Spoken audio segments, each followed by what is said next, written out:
Bismillahirrahmanirrahim. Yang berbahagia Dr. Muhammad Maliki bin Muhammad Rafi'i, Pengarah Pusat Belia Antarabangsa IYRES Kuala Lumpur. Yang dihormati Sheikh Khairul Anwar bin Mansur, Presiden Pertubuhan Gerakan Kemanusiaan Malaysia MHM, Pengarah Program Bersama Women Fest 2019 Sheikh Razak dan juga Sheikh Nurul Huda. Panel jemputan perbincangan meja bulat Dilema Kepimpinan Wanita Muda, rakan agensi dan para peserta yang saya hormati sekalian. Sayang kumbang mencari makan, terbang seiring di tepi kali. Selamat datang kami ucapkan, moga diiringi restu ilahi. Assalamualaikum warahmatullahi wabarakatuh. Shahhanim, Waalaikumsalam dan selamat datang ke program perbincangan meja bulat Dilema Kepimpinan Wanita Muda 2018. Untuk makluman para hadirin sekalian, program ini adalah anjuran Pusat Belia Antarabangsa IYC dan Kementerian Belia dan Sukan Malaysia dengan kerjasama Persatuan Gerakan Kemanusiaan Malaysia dan Majlis Belia Malaysia. Program ini diadakan bersempena dengan program Women Fest yang bakal diadakan pada tahun 2019. Tuan-tuan, puan-puan dan para hadirin sekalian, seterusnya saya menjemput Dr. Muhammad Maliki bin Muhammad Rafi'i, Pengarah IYC Kuala Lumpur, untuk menyampaikan ucapan. Dipersilakan.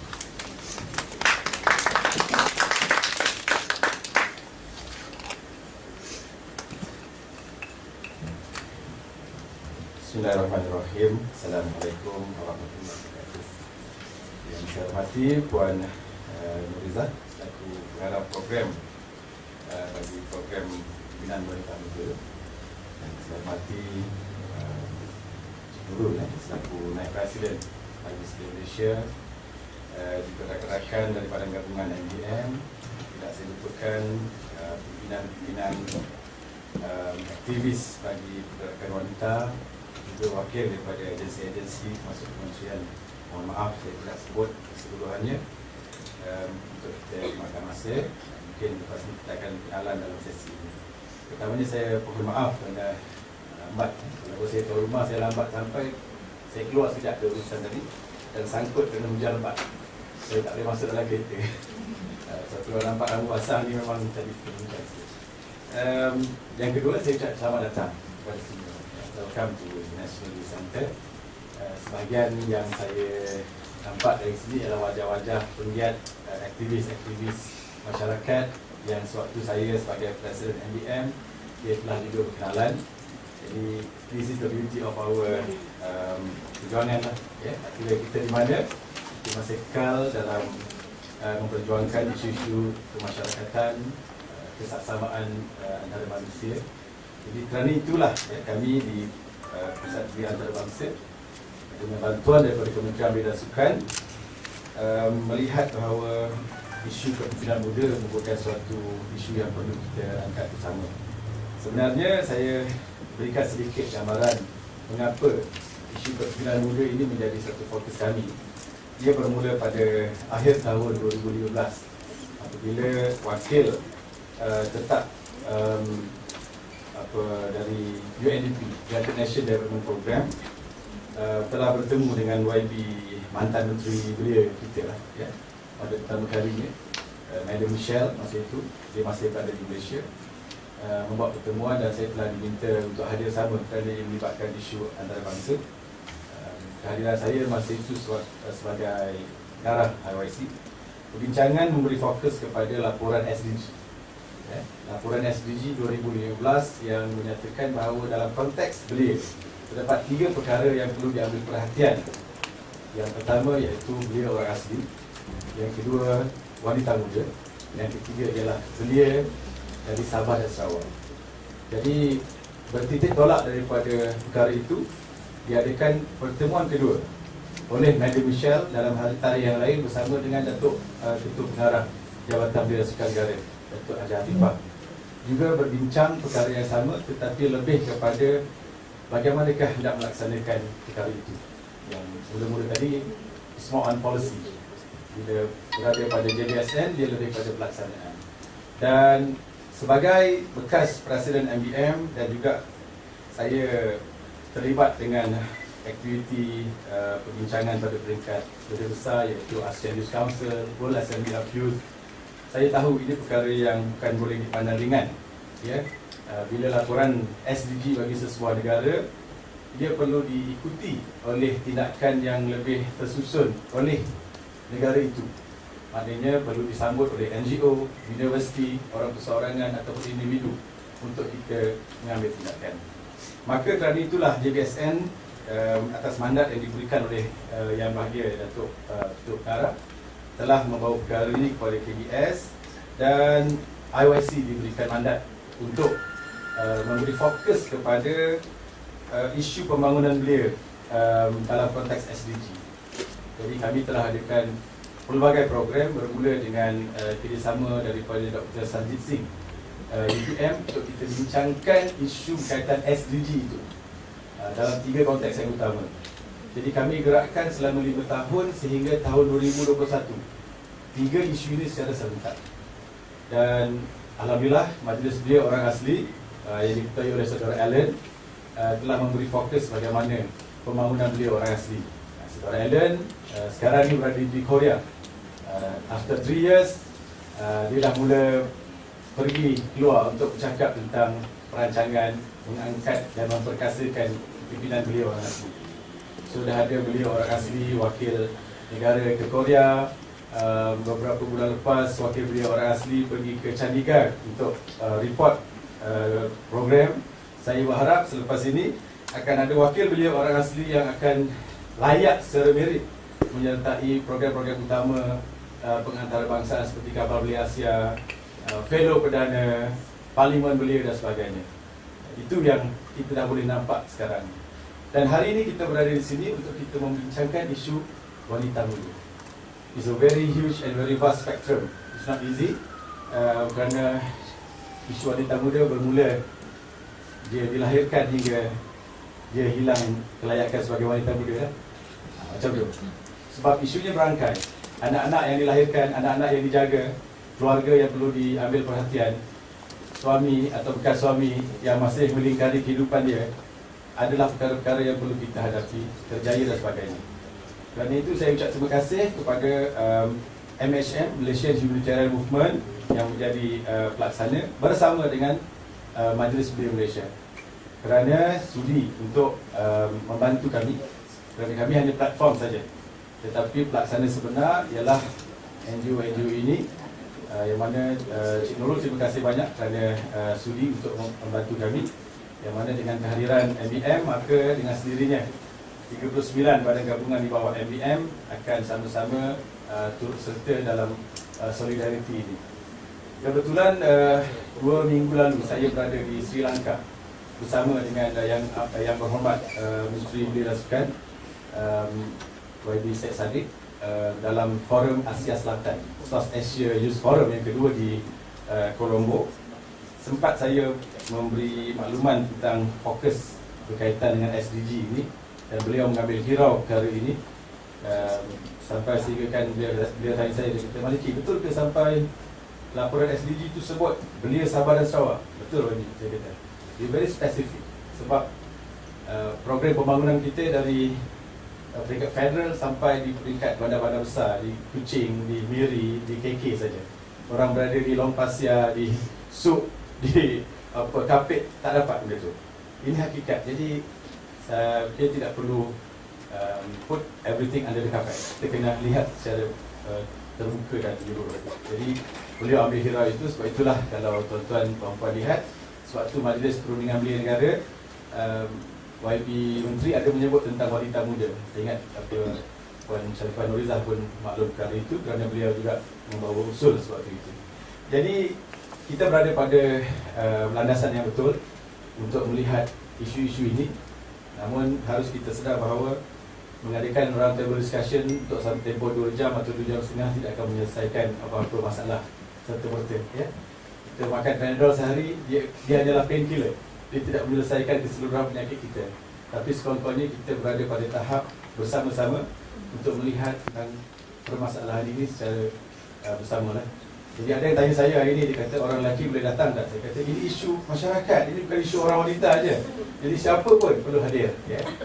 Cuma saya, sebelum saya tutup, untuk saya beri laluan kepada tuan-tuan perempuan, saya teringat apa yang diperkatakan oleh Sheikh Hasina, bekas Perdana Menteri Bangladesh, suatu ucapan beliau di United Nations. Saya hadir waktu UN Youth Summit. Dia kata mendidik seorang lelaki, dia kata to educate a boy is educate a man, dia kata. But educate a girl, you educate the whole system, the whole family, dia kata. Jadi kalau kita didik seorang wanita, memperkasakan kehidupannya, kita sebenarnya menyelamatkan generasi itu sendiri. Jadi apa yang kita lakukan di sini sebenarnya langkah yang besar, ya. Semoga kita mendapat sesuatu yang baik. Usaha kecil kita ini memberikan satu kebaikan untuk keseluruhan, khususnya masyarakat kita, negara kita. Terima kasih. Assalamualaikum.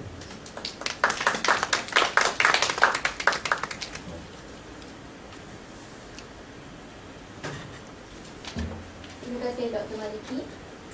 Tanpa melengahkan masa, saya serahkan majlis ini kepada moderator kita pada hari ini, Cik Nurul Huda, iaitu pengarah program Women Fest 2019 merangkap naib Presiden Majlis Belia Malaysia. Dengan itu saya mempersilakan. Terima kasih Syarifah. Selamat petang semua. Selamat datang ke IYC dan program kita hari ini. Pertama saya nak memperkenalkan panel undangan kita. Yang ada kat sini, Puan Omna, Sreeni Ong, Setiausaha Agung, NCWO. Boleh jemput ke depan. Proffesor Datin Dr. Norizan, Pengarah Pusat Kepimpinan Wanita Fatimah UTS. Puan Shahhanim Yahya dari IYRES. Okey, jadi kita mula. The format, kita setiap panel ada 15 minit untuk sharing. Lepas habis semua panel dah cakap dan kita buka for discussion. Objektif program ni actually kita nak dapatkan input dari semua yang hadir on the issue kenapa tak ramai wanita yang step up to leadership roles. So discussion hari ni boleh campur bahasa Melayu, Inggeris, whatever that you are comfortable with, ya. Okay, alright, so I pass to panel. Siapa nak mula dulu? Omna? Okay. Only because my presentation is... May I use this mic?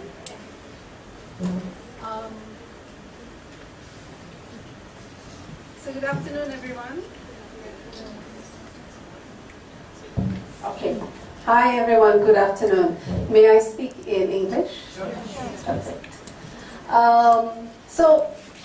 It's great to see such a good representation, and I'm so happy to see men. I was going to say young men, but I think I'm not a young woman, you know. So I'm glad to see a good representation across, and also a gender diverse group here today. So I'm going to try to keep it to 15 minutes. So young women leaders. So instead of saying dilemma sounds for me, I know that's a reality, but I just wanted us to think constructively as well from the very beginning about who we are, what we can do, what we can become, right? So I'm going to say young women leaders challenging norms, transcending barriers, because those things are there, the norms are there, the barriers are there. But what we are here today to think about is challenging and transcending. So quick intro as well to myself. I'm the Secretary General of NCWO. I'm also the founder of Engender Consultancy, and essentially Engender was set up, so you won't find me online yet because I just recently set it up to address the issues on the Sustainable Development Goals. Because, and I'll speak about this later also, that if there's anything that is, we'll keep going to speakers. If there's anything that is cross-cutting in the Sustainable Development Goals is the issue of gender and human rights. Two issues that are cross-cutting. Okay. How does your clicker work? Is it on? Okay. So, quickly, Wanita. So I wanted to start off by saying we have got women champions in Malaysia.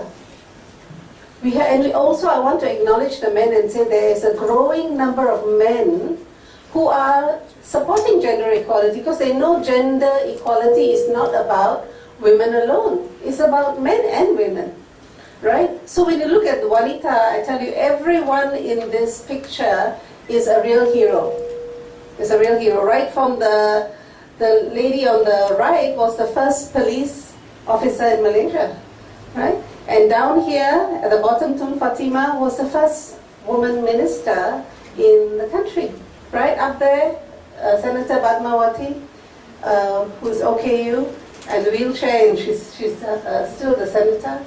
I also wanted to recognize Shakira. It's not just about, Malaysia is not only comprised of citizens, you know. Malaysia has got all kinds of Wanita here. She's a Rohingya activist who's been here since the age of 5. She's 30 years old now, and she heads a Rohingya Women's Development Organization. She's the leader. Okay, so a whole lot of them. This one is Sister Enda. I'm an Asantarian, so she's really a hero and leader for many Asanta students. Okay, so I'm having trouble here. Okay, all right, very quickly. Women hold up half the sky. 49.3% in Malaysia. We're not quite 50% yet, but we are a whole lot, we're half. And this is a global phenomenon, right? 50% of the global population is also women, right?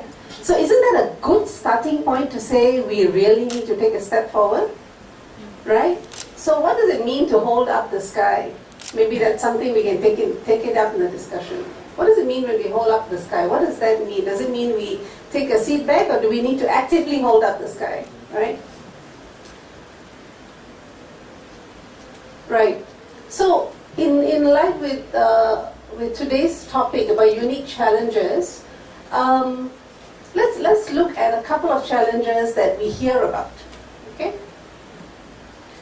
They say that the biggest challenges career-wise are dealing with unconscious bias. Anyone here knows what's unconscious bias? You know it's bias, right? That means you like one over the other, right? So unconscious bias is really very present in everybody in this room, let me tell you. It means that while we say that we support gender equality, but when you have maybe men and women who come and apply jobs in your company, let's say,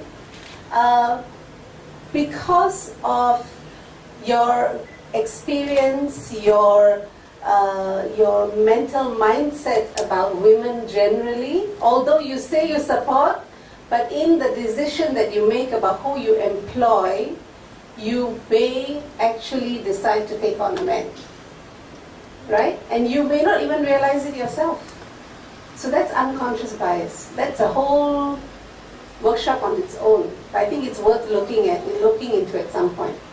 Okay, opportunities for promotion. Women say that that's a challenge. Multiple role conflict, right? About working moms, you've seen the pictures of mothers carrying children here, carrying a basket on their head, and multiple roles. That's the story of our lives, right? Okay. Lack of support from other women. True or not? Yeah. Okay. I heard some people say true. Okay. And our own mindset. We ourselves are our own stumbling blocks. And maybe that's something that we come up afterwards. Now, globally, this was a study, a survey that on the left is the global list of what women and people are saying are challenges for women, equality challenges. And on the right are the ones in Malaysia. So what's on the list of 10? It says sexual harassment, number 1.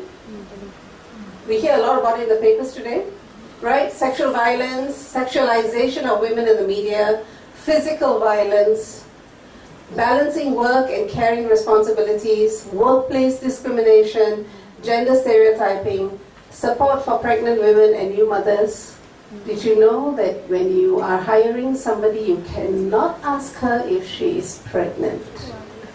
You cannot ask her if she's planning to have a child or when she's going to get married. Right? Okay. Some people don't know that, right? Support for pregnant women and new mothers, domestic abuse, lack of women in leadership roles. Top 10 issues that face women. Okay, next one. You doing it for me? Perfect, thank you. All right. So, women, these are things that we have all heard it. Can someone shout out one that sings to you? No, pick one. Anyone? Sorry? Shout it. Okay, why get it? Someone else, shout out another one. Don't take it personally. Some more? You got live free? Okay, some more? Don't be too emotional. Yeah, some more? What else? You're so pretty. Okay, what else? What else? Two more, quickly, shout out. One more. One more. You gotta leave early today. You gotta leave early today? That's a question, right? So we've all heard this. We've all heard this. Let me also tell you, there's not just women anymore, you know. The question about you've got to leave early today, you're taking leave again. Young fathers are also hearing the same thing. Because young fathers, my son-in-law and my daughter, both working, come home, they've got 2 children, they come home, they drop their bags, they are both helping each other. They both take turns taking leave to take care of the children who are sick, to take them to hospital, to babysit, you know what I mean? So, but not many young men are actually stepping forward and asking permission. They still feel little malu about it. Asking for paternity leave, asking for extra leave, you know what I mean? So, I would like to be fair to the men and say men are also starting to hear this. Right, 217 years. What do you think that means? 217 years? Certainly we're not going to live 217 years. So what does 217 years mean? In the context of gender. Issues going on. Okay. In interest of time, I'm going to say next. 217 years to close the economic gender gap. Who has got a problem with this? Raise your hands. Sorry, I got a problem with this. You got a problem with this? No, I think so. Seriously, you don't have a problem with dragging this on for 217 years? I'm going to ask the question again. Do you have a problem with this thing of 217 years? Yes. Okay. Now, why is it a problem? What? It's too long, it's never ending. And okay, from the outset, I want to say that gender is not wanita alone. They have the misconception when we talk about gender as wanita. No. Gender is about men and women. So when you're saying you're closing the gap, it's about how can we harmonize towards where opportunities are given so that 50% or 100% of a country's resources are mobilized and used. You need 100%. If you're owning a company, will you just use 15% or 50%? Do you expect to get 100% profit? No, right? So you need to really look at how can we harness all. All right? So next. Power of parity. Next. They talk about gender dividend. This is a terms used by World Economic Forum, by World Bank, and just like what the esteemed gentleman said earlier, I'm so sorry, forgive me, Dr. Malik, yes. He said that even at the UN, they are saying educate a woman, you educate society, right? You lift a village. So how do they measure it in US dollars? 12 trillion to the global economy. There's also a calculation of how Malaysia's GDP will increase if you ensure a greater number of women contributing towards economy. There is also numbers of that. Next. Okay, so I won't get into this, but this is how they break down the 12 trillion. 12 trillion. Now, even with the new government, we say no money, right? So 12 trillion, hello, the solution is before us, right? Okay, next. Now, you touched, Dr. Malik, on the Sustainable Development Goals, and Nurul, myself, we're all very involved in this.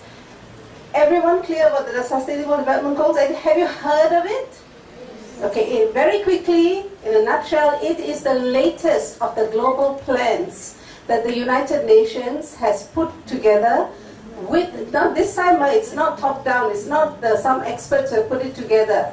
the Sustainable Development Goals have been formulated from input from people around the world, right down to people in the grassroots.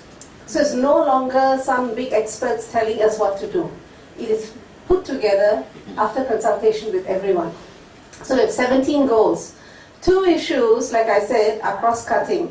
One of it is gender. Gender equality is cross-cutting, and human rights is cross-cutting. All right? Now, I want to just say one thing about Sustainable Development Goals. Y'all are all leaders here. Go and Google and find out how it's relevant to us. But I want to say that the tagline in the Sustainable Development Goals is leaving no one behind. In the context of Belia, you need to ask yourself, how can we ensure in our strategic plan that we don't leave any youth behind? All right? Now, the strategy for that, the UN tells us is, dulu, whenever we plan something, we call all the people who are near us, right? They said, no, sorry, wrong strategy. In order to achieve leaving no one behind, you must go and cari the people who are the furthest.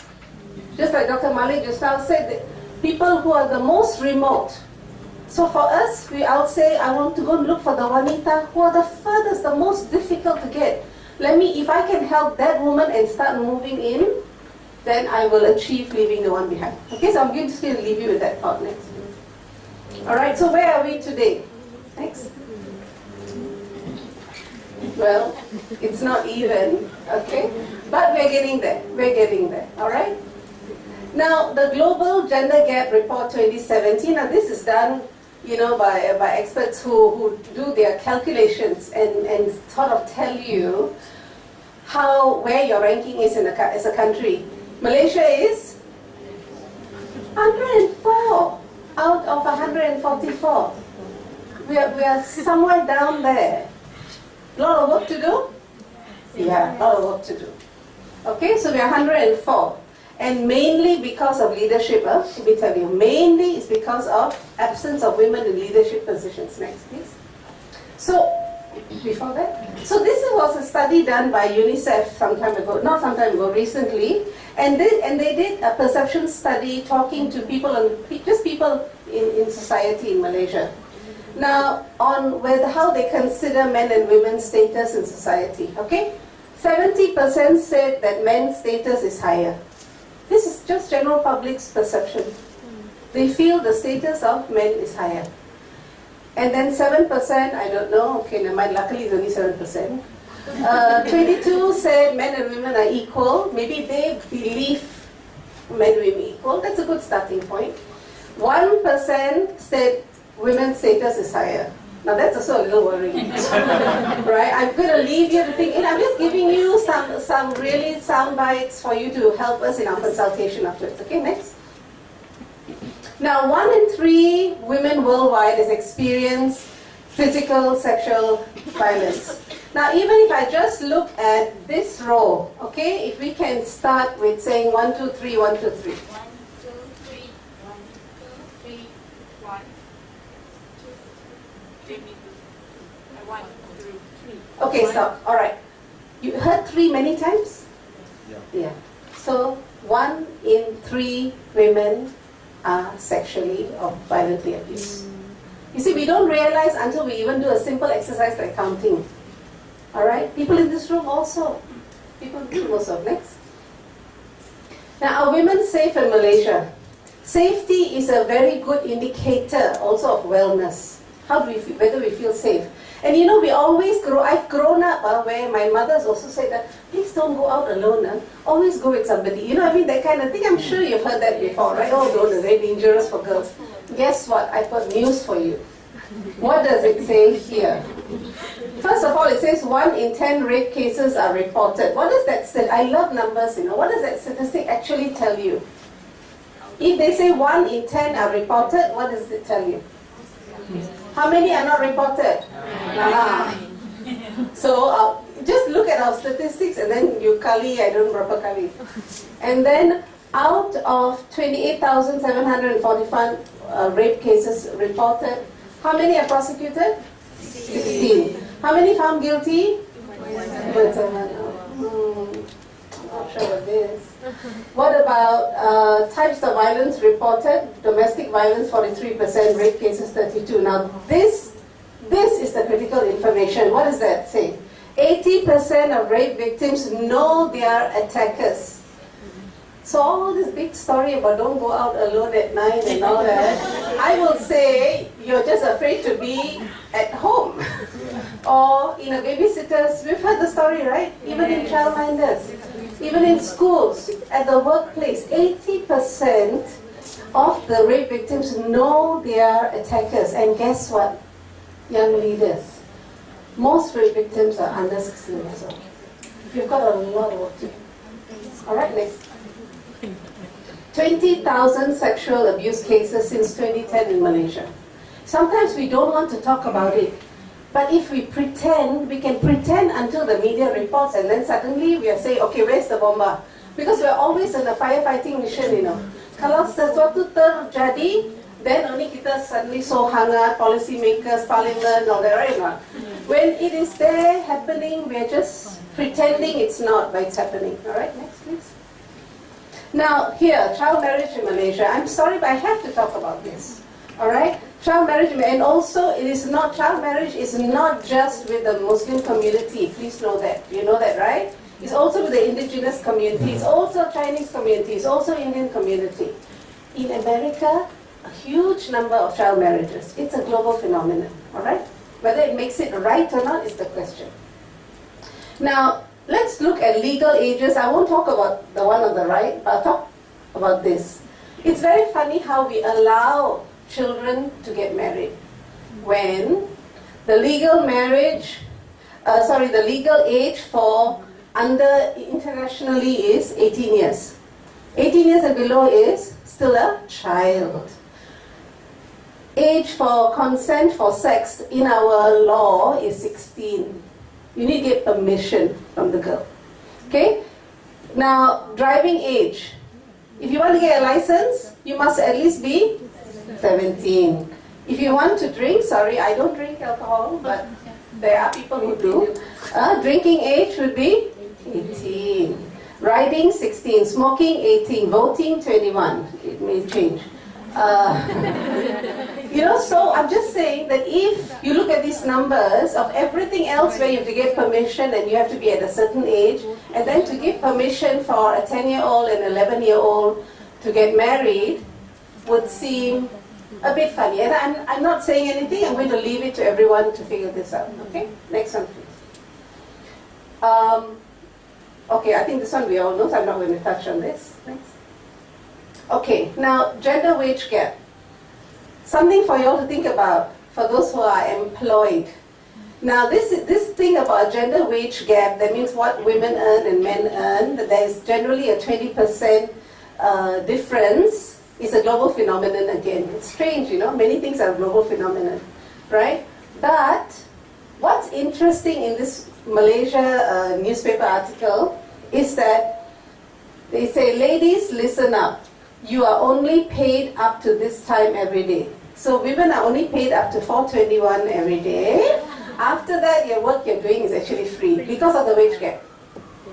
Because of that wage gap, that's how they calculated and say, you know, actually all the other time, the 2 hours more, Nurul is looking, you know, it's actually free. So go and research about this. I'm just giving you sound bites again.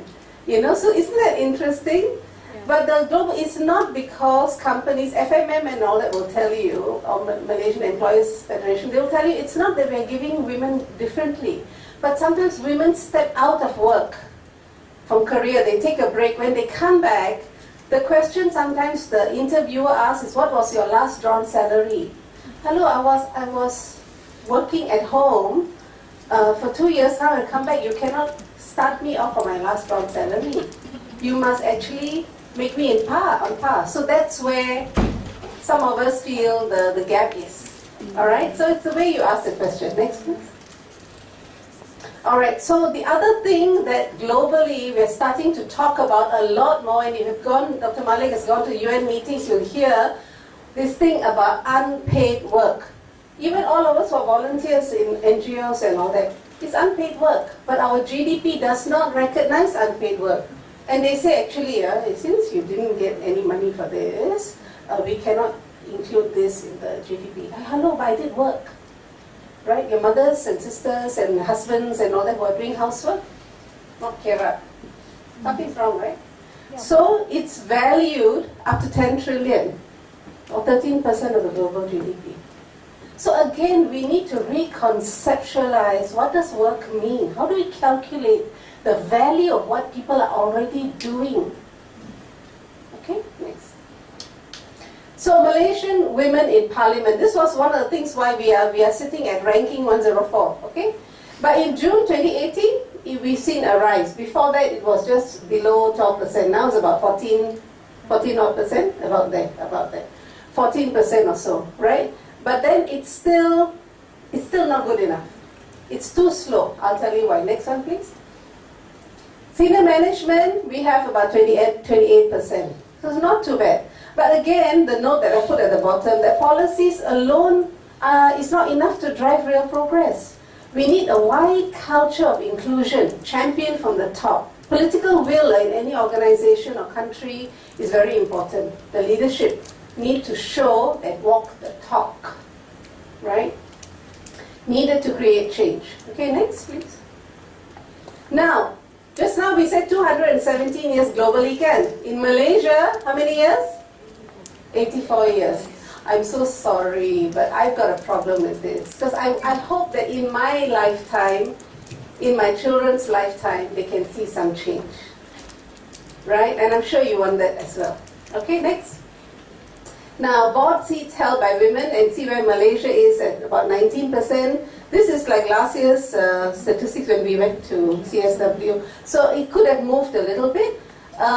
But don't really compare ourselves to everyone else. Don't say, oh, mereka tak buat, mengapa kita kena exert ourselves. No, you put yourself against a global benchmark. Okay, next. So, discover the leader in you. Right? Because every one of us, it's very interesting, when I say every one of us is a leader. Do you all know leaders, even from home? Can you identify people who are your leaders at home? Mom. And Dad, right? So we are surrounded by leaders. We ourselves are leaders. I remember doing a program for youth, and the theme of the conference, that was the First Lady Summit in 2011, I think, that Malaysia hosted, where the theme was a child today, a leader tomorrow. And you know what the children said? Hello, Auntie Omna, but I'm a leader today. Why do they say that I'm a leader tomorrow? Isn't that right? Isn't that profound? So, discover the leader in you. I would say discover the leader who's already in you. Right? Right? And I thought I'll just share some quotes from very interesting people who are very humble about the way they serve and the way they look at leadership. Actually, I'm a little tired of people who wear the topi of leadership, but are very arrogant, who are very much, if you're in corporate sector, very just focused on profit, the profit margin. You don't care about the people so much. It's if you have to represent your organization, it's just you, that kind of thing. So I'd really like to see how, or rather I am seeing, maybe some of you will agree, that the way we are looking at leadership is very different today than we saw it before. It's not about the person, it's about who is walking with you, right? So it says here, true remarkable leadership is not just, and I'm almost ending now, about motivating others to follow. It's about inspiring them to become leaders themselves and setting the stage for even greater opportunities for future generations. Okay, it's about inspiring others. This is Condoleezza Rice. Condoleezza Rice, if I'm not mistaken, heads the defense in US. Sorry, I was looking for quotes from Malaysian women. I can't really find them, so I think that's a project. That's a project. Yeah. So the former CEO of Xerox, she says, who you are, what your values are, what you stand for, they are your anchor, your North Star. If you know where your North Star is, you'll never get lost. You won't find them in a book, you'll find them in your soul. And I'm a firm believer in this. If you don't walk the talk, then you just need to step aside. Right? Next. Success, Michelle Obama, success isn't about how much money you make, it's about the difference you make in people's lives. Yesterday I was invited by a filmmaker to watch for a special screening of this a film called Orang Itu. Go and Google it, you might find it. It's about a homeless woman, and Sophia Jane acted as that role. And she's a homeless woman, nobody, nothing in society, she's like a nobody lah. But when she was taken in by this family, the things that she taught them, they could not have learned anywhere else. Who's the leader? Is it the one with the money in the home? Right? So I think how we look at other individuals and what they can do to inspire me and improve my life needs to be reconceptualized. How we look at leaders. So what kind of leader should you become? Right? So success isn't about how much money you make, it's about the difference you make in people's lives. You know this young lady? Yes. Malala, right? Amazing. Malala says, we cannot succeed when half of us are held back. We call upon our sisters around the world to be brave. Was Malala brave? Yes. She didn't have to do what she did, right? She did it anyway. To embrace the strength within themselves and to realize their full potential. So asking you to do something that's beyond you or something within your capacity. What is it? Within our capacity. Within. So, yeah. So if our cup is this much, everyone's cup is different. You don't stay here, lah. It's quite simple, right? Yeah, just make sure you achieve your full potential, right? Next. Now, Sheryl Sandberg. You know Sheryl Sandberg? The leading ladies will know Sheryl Sandberg. One of the things that we all hear the first time when Sheryl Sandberg came in was lean in. Raise your hand. Right? Be heard. Don't sit in the back, sit in front. Right? It is the hard days, the times that challenge you to your very core, your struggles when you fall, that will determine who you are. You'll be defined not by what you achieve, by what you survive. We've heard this said in so many different ways, right? You fall, you stand up, you walk. See a mountain, you climb, right? So, very interesting. So, I'd like to think things that help me with my, when I say me, I don't say leadership, honestly. I feel very humble because I'm really made up of so many very exciting people who are my mentors. But what helps me in my life is really purpose. Everyone needs to know exactly who am I and what am I here on earth for. What is my purpose in life, all right? Passion, you gotta love what you're doing. You don't love what you're doing, jump ship now. All right? You gotta love it. Perseverance. Do again. Reach excellence. Never give up. Persevere. Process. Always realize that, for example, today's event, yes, it's an event, but it's part of a process of MBN to work towards having more women leaders. Always think of something as a process so that we will connect the dots of what we're doing. This is very important in any organization strategic planning. If you're planning on just organizing an event and do a report for the event, then I think we're failed. But if you do your report in such a way that's connected to the process towards your goal, then you have succeeded. Then the money is well spent. Otherwise you waste your money. So think of everything as a process. And people. You are as good a leader as your team. Right? If they fall, you fall. Right? For example, it's the old philosophy of a ship, right? Don't tell me the captain's going to jump first. No, it'll be last. So, okay, think about that. Okay, and go back again. I purposely put the picture of the little girl there to remind me of what those children told me. Auntie Omna, I'm a leader today. Right? Okay, next. So it's my last slide.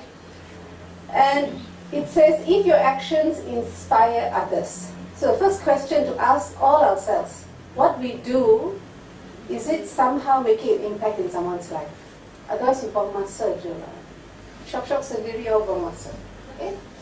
To dream more, you inspire others to dream more, to learn more, to do more, and to become more.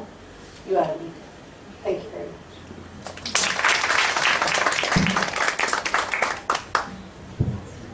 Okay, thank you for a very detailed sharing. I like the numbers because my background is chartered accountant.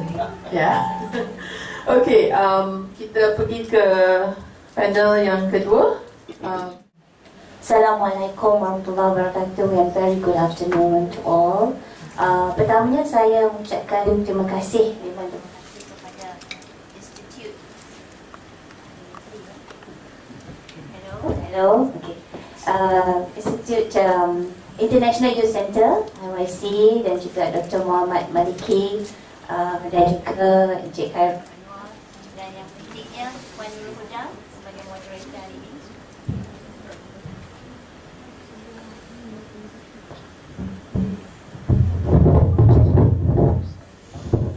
Hello. Oh, okay.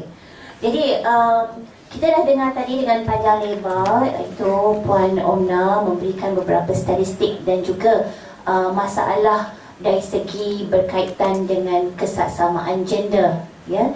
Jadi saya ingin membawa puan-puan dan tuan-tuan hari ini, ada beberapa tuan saja ya, kepada isu yang kita akan bincangkan di dalam meja bulat ini tentang dilema kepimpinan muda, iaitu di antara dilema kepimpinan wanita.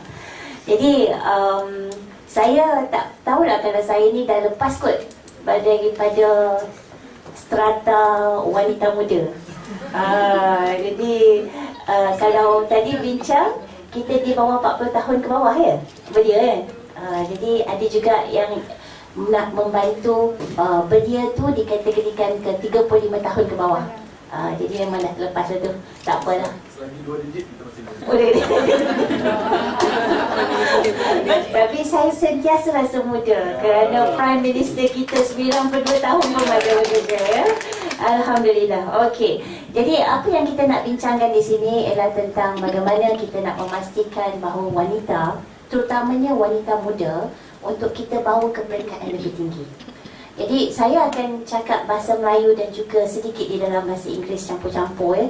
Sebab saya mula pun tak berapa tahu adakah kita di dalam theater environment ataupun di dalam meja bulat begini, ya. Jadi sedikit tentang, kalau kita boleh tekan.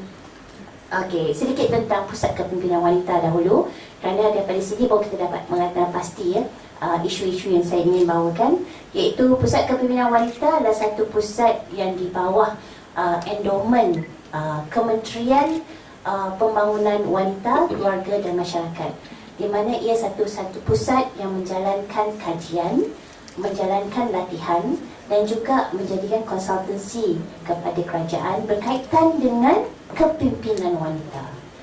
Tapi kami selalu buat kepimpinan wanita, tak lihat kepada kepimpinan muda. Apabila dijemput pada hari ini baru teringat, nak jadi pemimpin masa depan yang muda ni perlu kita latih. Dan yang penting ialah mereka yang di sekolah, di universiti, yang di mana mereka ni adalah belia-belia kita pada masa ini. Okay? Jadi untuk memastikan dalam masa 2030 esok, lebih ramai wanita dapat menjawat jawatan yang boleh membuat keputusan. Pada masa ini memang ramai wanita, memang kita memang di peringkat yang tinggi di pejabat ataupun di pejabat kerajaan ataupun swasta. Tapi adakah kita membuat keputusan untuk syarikat tersebut? Siapa pula di bawah kita? Adakah mereka wanita atau lelaki?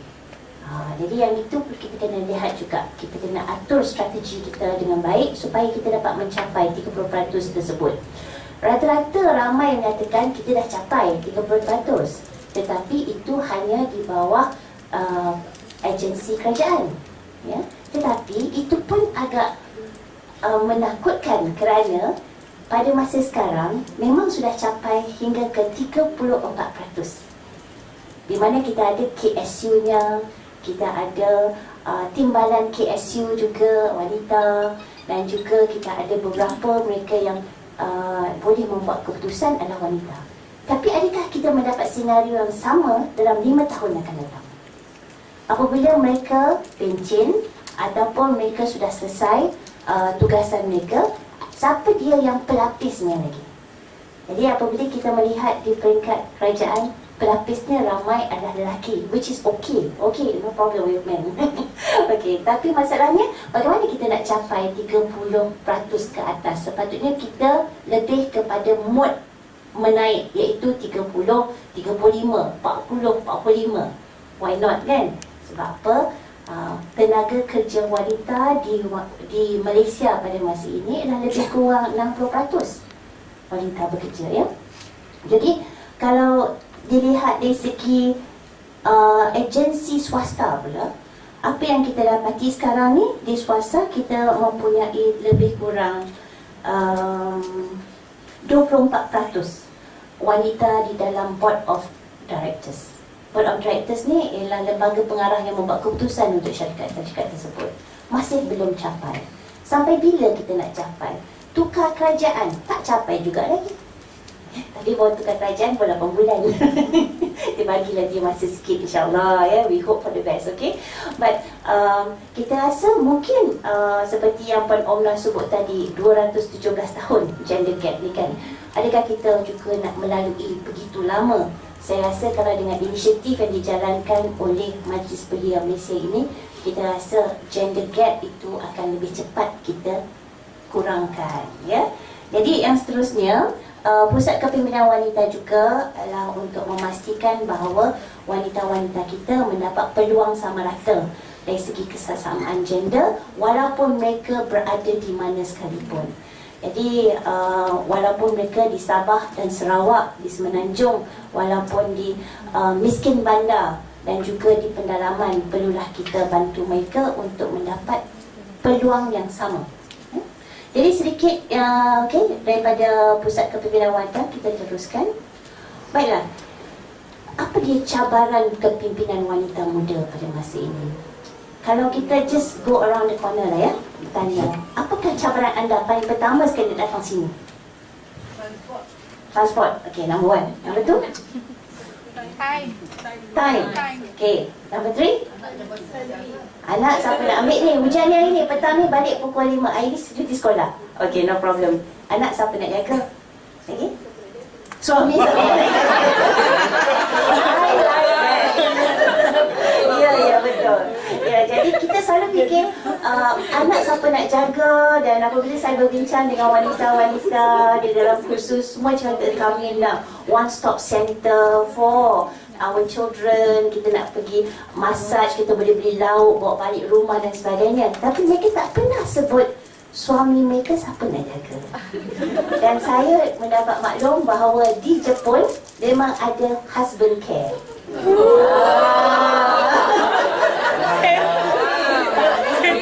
Not just child care, but husband care. They will take care of your husband with tender loving care. So anda boleh nak kerja, kerjalah sampai malam. Hantar suami dekat husband care. So apabila kami mendengar tu, kami boleh shock. Oh, these ladies, the one that we are training, all shock. Oh my, what are we doing here? We are also going for nak jadi pemimpin lah, nak buat keputusan, nak dapatkan 30%. Instead always thinking about anak. Tapi suami tu siapa nak jaga? Alright, itulah dia dilema-dilema yang sedikit yang kita dapati, bahawa komitmen keluarga ni yang selalunya menjadi penghalang pertama untuk wanita tersebut mencapai career ladder. Kenapa? Wanita muda didapati bahawa kita di universiti mencapai lebih kurang 64% wanita, atau sekarang pun dah mungkin lebih pada 64%, 68% wanita di institut pengajian tinggi. Apabila kita dah graduate, saya kita sebab saya wanita juga ya, kita graduate, 68% ini tidak semuanya kekal di dalam labour force, iaitu di dalam pekerjaan. Kenapa? Dia dah kahwin, dia dapat anak, dia berhenti kerja. Jadi investment untuk melahirkan satu profesor, dia investment 1 juta. Daripada kami belajar, naik pangkat, lepas tu pergi kursus, 1 juta melahirkan seorang profesor. Untuk melahirkan seorang graduan, lebih kurang 300,000 satu graduan dengan investmentnya. Tetapi wanita yang lebih kurang 68% ini ramai yang berhenti kerja awal, walaupun mereka ini adalah yang the best brain ataupun yang pandai. Kerana wanita muda ini apabila mereka mula berkahwin, mempunyai masalah dari segi sokongan dan komitmen keluarga mereka. Jadi career selalu dijadikan yang kedua, kerana keluarga adalah yang pertama. Mungkin sebab tuntutan dari segi agama dan juga mereka merasakan bahawa tak apa, sekarang ni time kita bersalin dahulu. Selalunya wanita bila dah bersalin dulu, kita kahwin dulu, bersalin dulu, lepas tu anak dah besar, kita masuk balik kerja. Ya? Sebab apa? Kita cannot get the best of everything at one time. Ya? Jadi kita rasa kalau kita dah ada first degree, kalau wanita Melayunya selalu berfikiran begini, first degree baiklah kahwin dulu. Kerana apabila anda dapat master, nilai anda lebih tinggi, susah nak cari boyfriend. Apalagi ada pula grup pula buat PhD, anda ada doktor, lagi susah nak dapat orang yang nak jadi kita punya partner. Jadi selalunya walaupun kita adalah cemerlang, kita ambil keputusan kahwin dulu. Apabila kahwin, of course ada anak. Jadi anak ini menjadikan sesuatu yang kita rasa okay, we take care of our children first and then we take time, then we continue later on. Tak ramai yang continue. Lepas 10 tahun, apabila mereka mencapai 35 tahun dan mereka rasa tak payahlah susah-susah, suami pun kaya banyak duit. Jadi kita sudah kerugian dari segi talent, ya? Jadi itu komitmen keluarga. Yang kedua, iaitu cabaran pemimpin wanita muda sekarang ni, untuk menjadi seorang pemimpin, anda perlu mahir. Anda perlu mempunyai konten, anda perlu mempunyai pengalaman. Kerana jika kita menjadi seorang pemimpin waktu muda sangat, ini apa perspektif luar ya, daripada masyarakat menyatakan pemimpin kalau terlalu muda, walaupun wanita atau lelaki, dia tidak mempunyai pengalaman, jadi budi bicaranya untuk mengendalikan mereka yang di bawah mereka itu agak kurang compared to mereka yang lebih berpengalaman. Anda percaya tak? Anda setuju tak dengan statement tersebut? Kementerian Belia dan Sukan ada di sini. Ada yang mana daripada Kementerian Belia dan Sukan? Okay, right. Okay.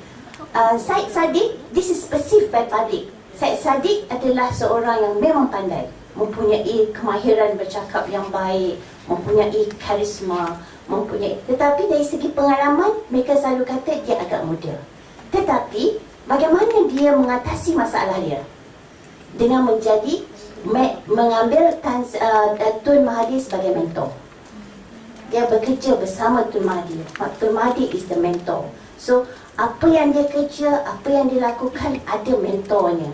Ada orang yang nak katakan this is the right thing to do, dan nak menasihatkan dia bagaimana nak buat apa dan sebagainya tindakan.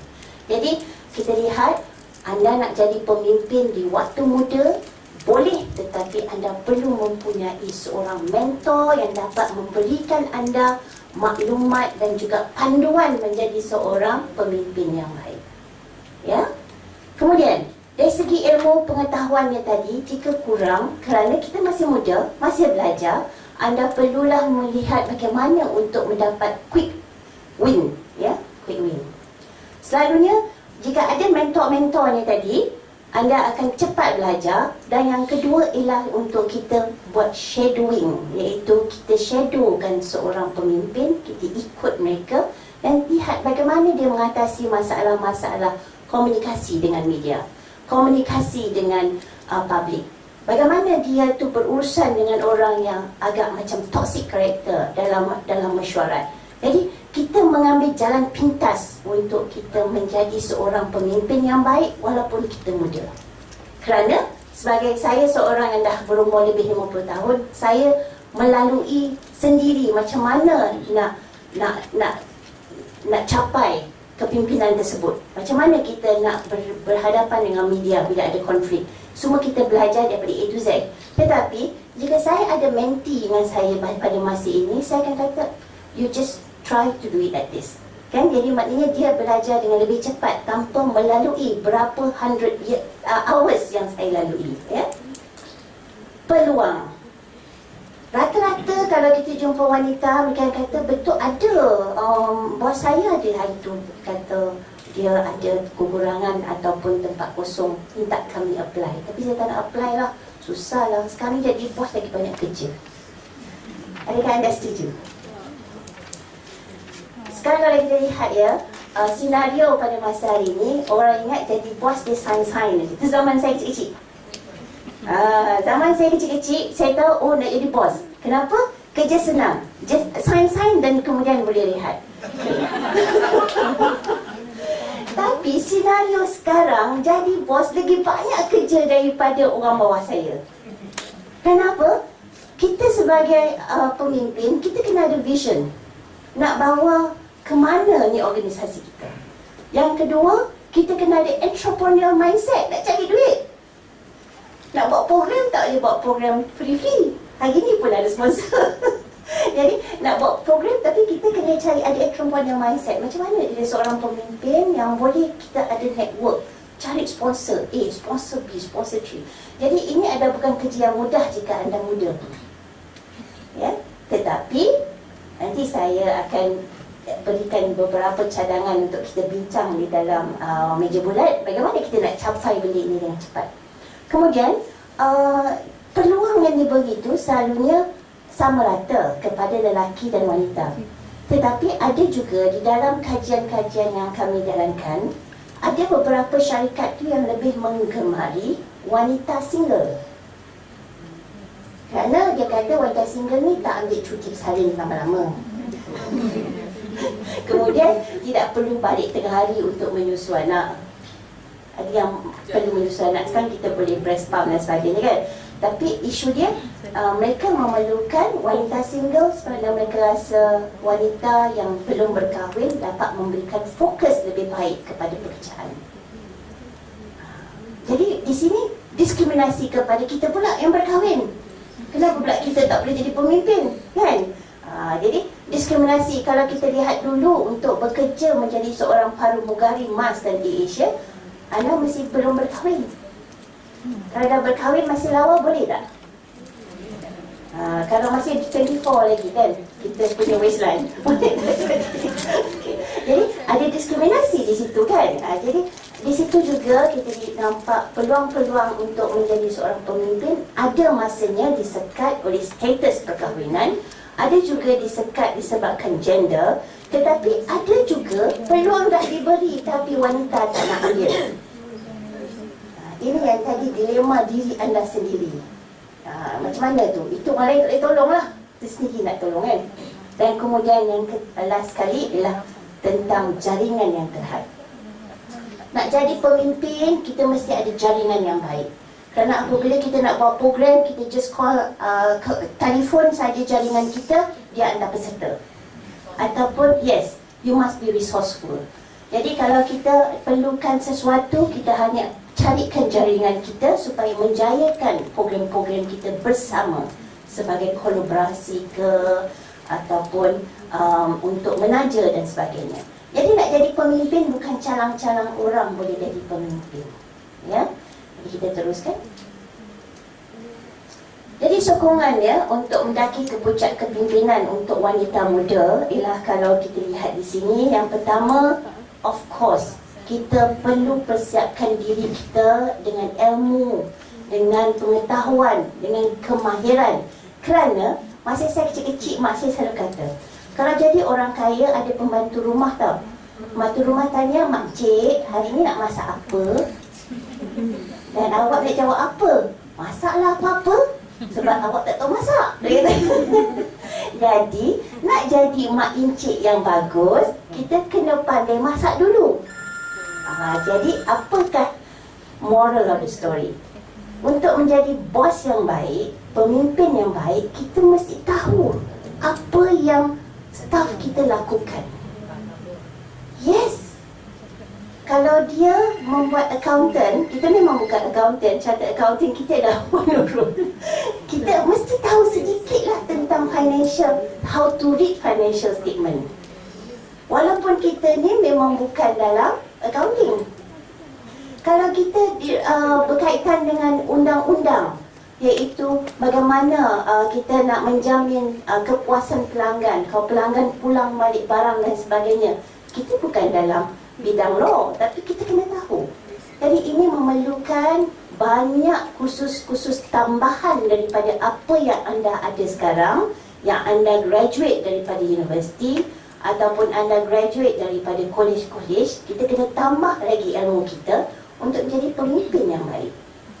Kerana jika orang di bawah kita tidak dapat membuat sesuatu dengan baik, kita boleh bantu mereka. Bukan kita arah-arah mereka, ya. Kita itu pun attitude kena jaga juga sebagai seorang pemimpin. Kemudian, kita teruskan lagi. Jaringan yang kuat tadi, bagaimana nak mendapat jaringan? Saya datang sini, saya dapat lagi 50 jaringan baru. Saya tak kenal anda sebelum ini, tapi sekarang saya dah kenal. Saya dah kenal dengan Majlis Belia Malaysia. Majlis Belia Malaysia ada 39 organisasi di bawahnya. Saya dah kenal organisasi yang ada pada hari ini. Jadi sini kita buat jaringan. Jika anda duduk di rumah, tak dapat buat jaringan. Jika anda di kampung Taman Sri Andalas, anda kenal orang Taman Sri Andalas. Sekarang anda dah kenal saya orang Bangi, dah kenal NCWO, dah kenal Majlis Belia dan sebagainya. Jadi apa yang kita lakukan hari ini ialah membina jaringan. Sebab itu sebagai seorang pemimpin, apa saja opportunity yang anda ada untuk bersama dengan masyarakat, pastikan anda hadir, ya. Dan seterusnya, sponsor testimoni yang mantap. Kalau kita nak cakap tentang diri kita, kita cakap sendiri kita bagus, saya seorang pemimpin yang baik, saya boleh mengendali organisasi, orang tak akan percaya.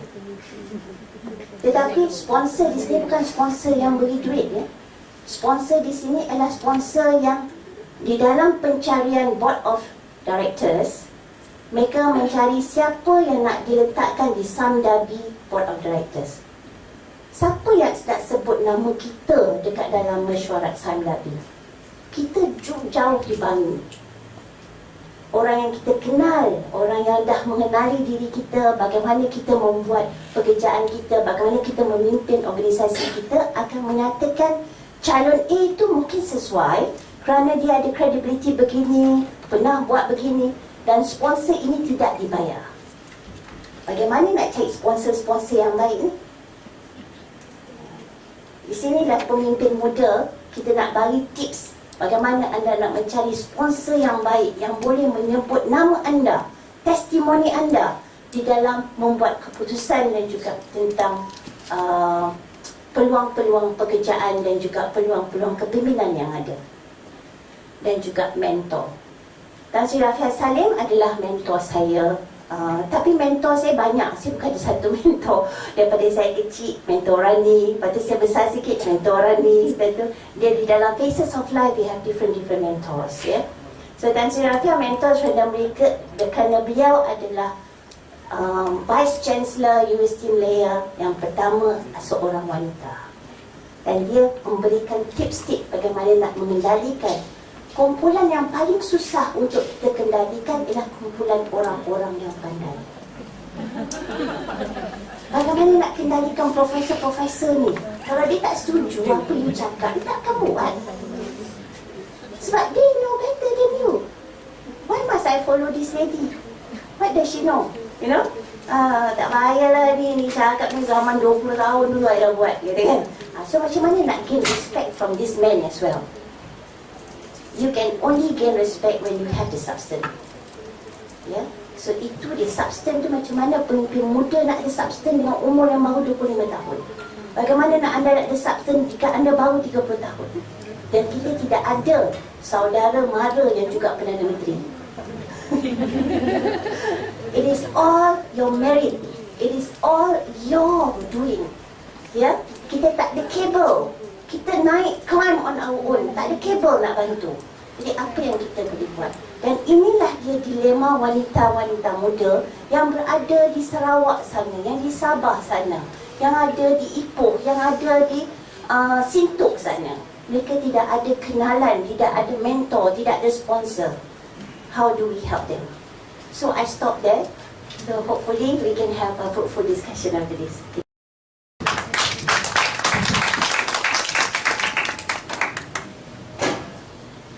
Terima kasih Datin. Kita continue sebab dah nampak. Continue Puan Shahhanim.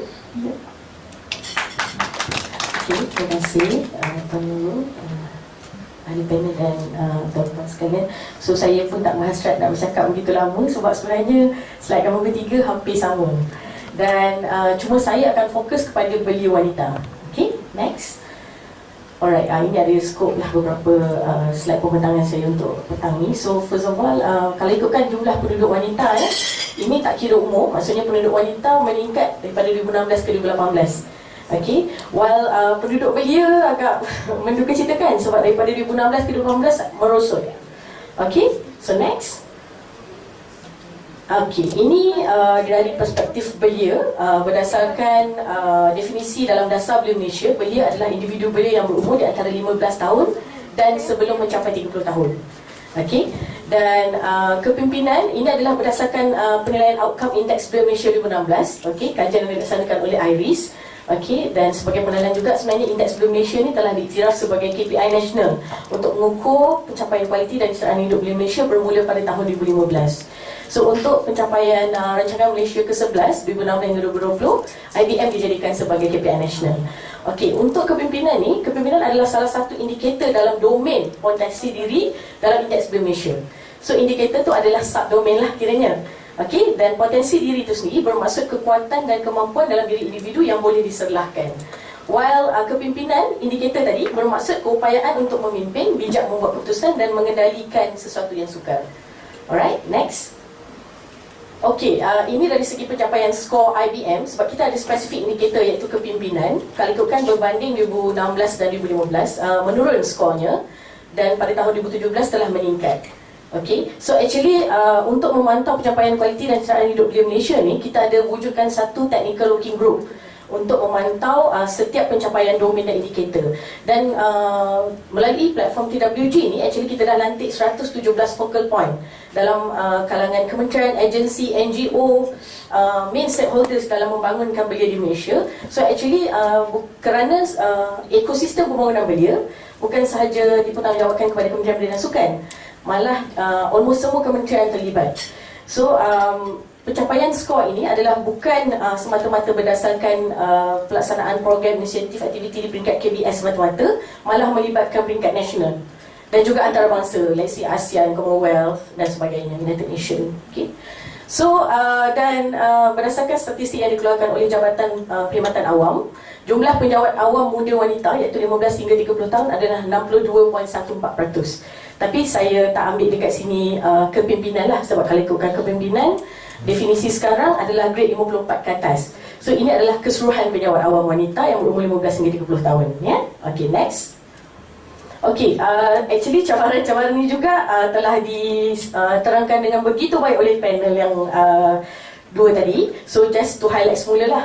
Antaranya ada politik dan kepimpinan, ada kerjaya, ada usahawanan, pendidikan, kekeluargaan, kesihatan, keselamatan dan prasarana. So next. Actually setiap satu ni ada juga apa sebenarnya yang mempengaruhi cabaran kepimpinan wanita dari segi politik dan kepimpinan. Contohnya dari segi ketokohan pemimpin wanita muda. Selalu dipertikaikan. Macam tadi, katakan ada next menteri yang wanita macam YBSS. So sama juga, ketokohan akan dipertikaikan. Tapi tadi Prof. Datin dah ada bagi strategi. So insyaAllah kita boleh praktikkan lah kan, macam mana nak mengatasi itu. Dan kedua dari segi pemimpin wanita sebagai pelapis. So macam tadi juga, kalau tak ada yang muda dilatih bagaimana nak ada next pemimpin dalam kalangan wanita kan. So yang penting adanya komunikasi berkesan dan juga integriti dalam kalangan pemimpin wanita muda tadi. Okay, next. Alright, ini adalah cabaran kepimpinan wanita dari segi kerjaya. Okay, contohnya waktu kerja yang fleksibel bagi melaksanakan tugas, work from home, tak ada masalah.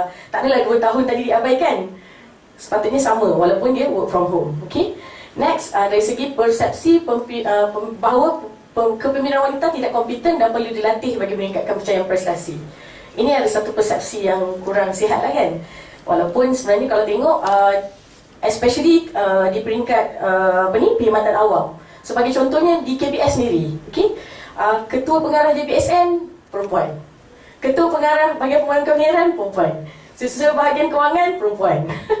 Okey, so ketua pendaftar ROI perempuan, dan ketua BJS perempuan, dan akhir sekali CEO IYRES pun Dr. Zainah perempuan. Dan just to share lah, sebenarnya ekosistem di IYRES juga 80% of our team is perempuan lah. Itulah. Dan daripada 40 orang hanya 10% saja yang bukan belia di IYRES. So sebab IYRES ni quite baru, kami ditubuhkan pada 15 Mei 2005. So I'm among the first batch lah. So 13 years of IYRES, same age of my work lah. So maksudnya ekosistem untuk mewujudkan kestabilan kerjaya dalam kalangan wanita ni, dia kena ada macam tadi, collaboration, combination of kerjasama dari pelbagai pihak, baru dia akan jadi menjadilah maksudnya. Then next adalah kota kenaikan pangkat bagi kepimpinan wanita. Kan kadang-kadang macam sekarang kerajaan boleh macam Prof Datin cakap 30% di kerajaan saja, belum di tempat lain lagi. Dan pemberian gaji tidak sama rata, saya juga quote semula daripada Puan Omna tadi, sebab dia adalah isu antarabangsa juga, bukan isu Malaysia sahaja. Next. Okey, ini dari segi kesewanan.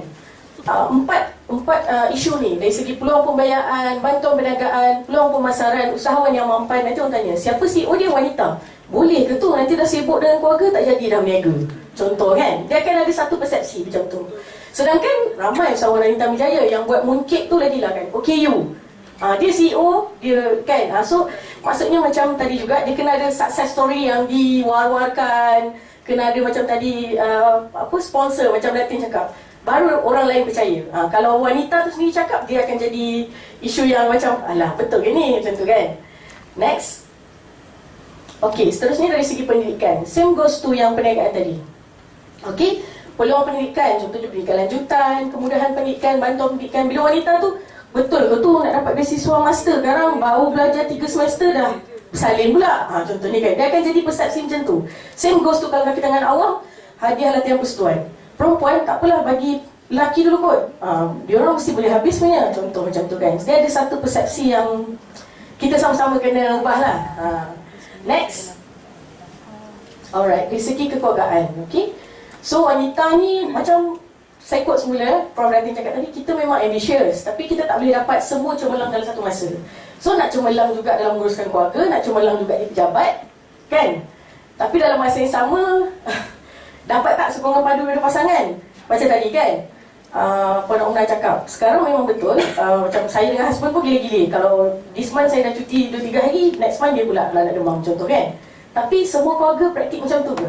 Kan, tu isunya. Ada yang awak lah cuti, segan lah saya nak cakap dengan bos, contoh kan. Suami akan cakap macam tu pada isteri. So dia akan jadi konflik dalam rumah tangga pula. Okay. So dan akhirnya persefahaman ke arah kesejahteraan keluarga tu amat penting lah. Sebab saya ikut semula, panel cakap tadi, sebab kita kalau contohnya lah yang agama Islam kan, bila dia dah kahwin, dah ada anak, dia akan tak apalah, suami pun dah mampu sara kita, dan kita quit dululah, uruskan keluarga semua, dan baru come back to the industry kan. So itu akan jadi kita ke tandusan talent of women lah kan. Next. Okay, ni dari segi kesihatan.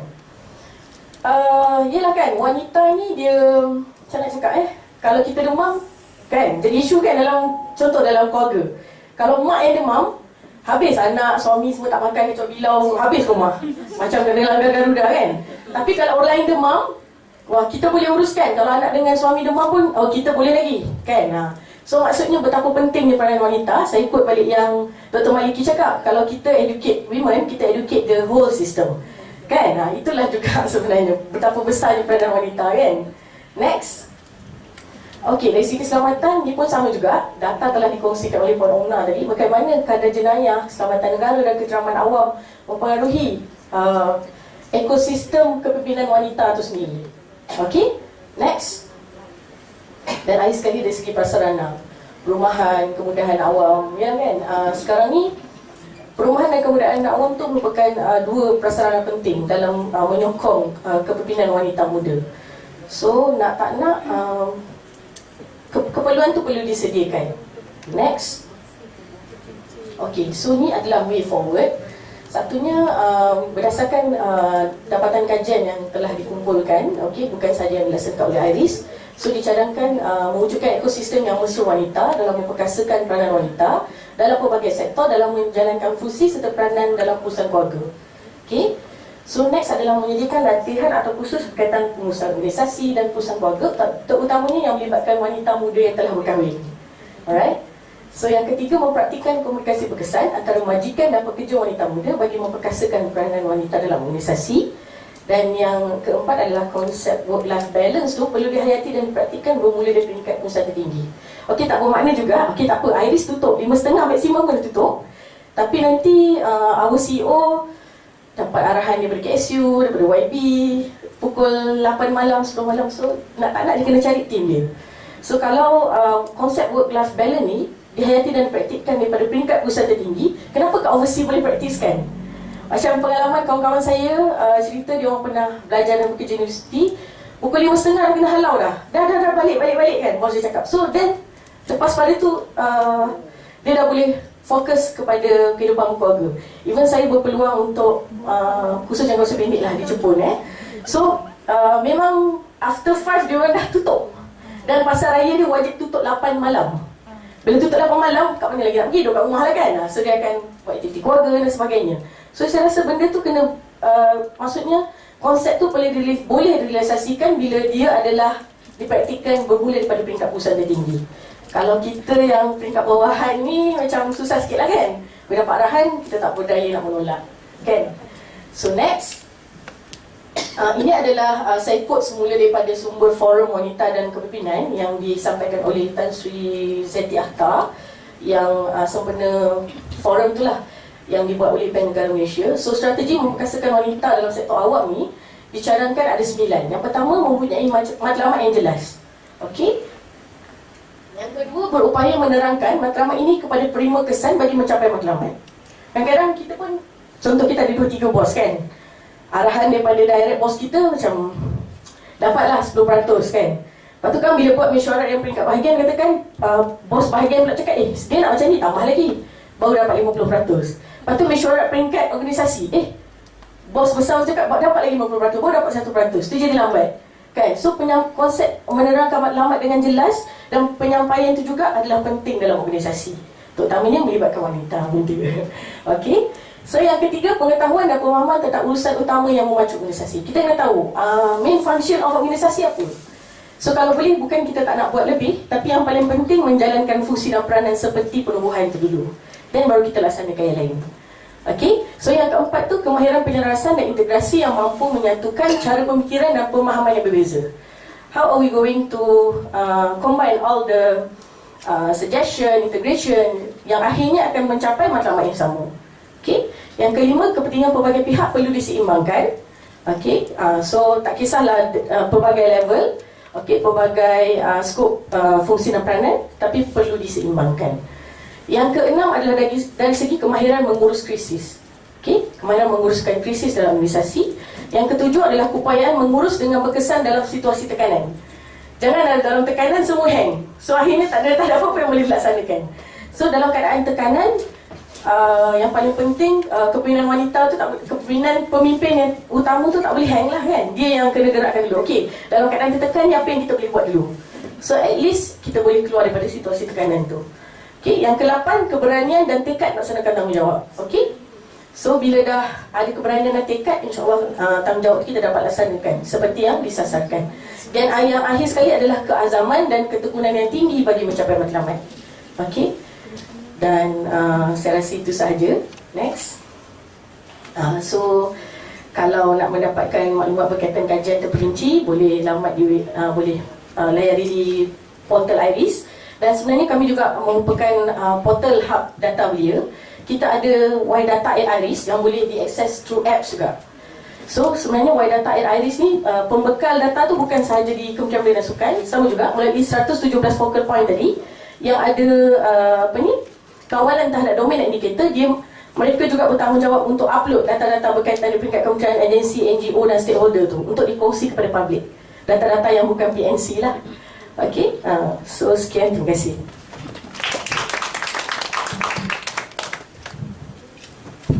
kasih Puan Shahhanim.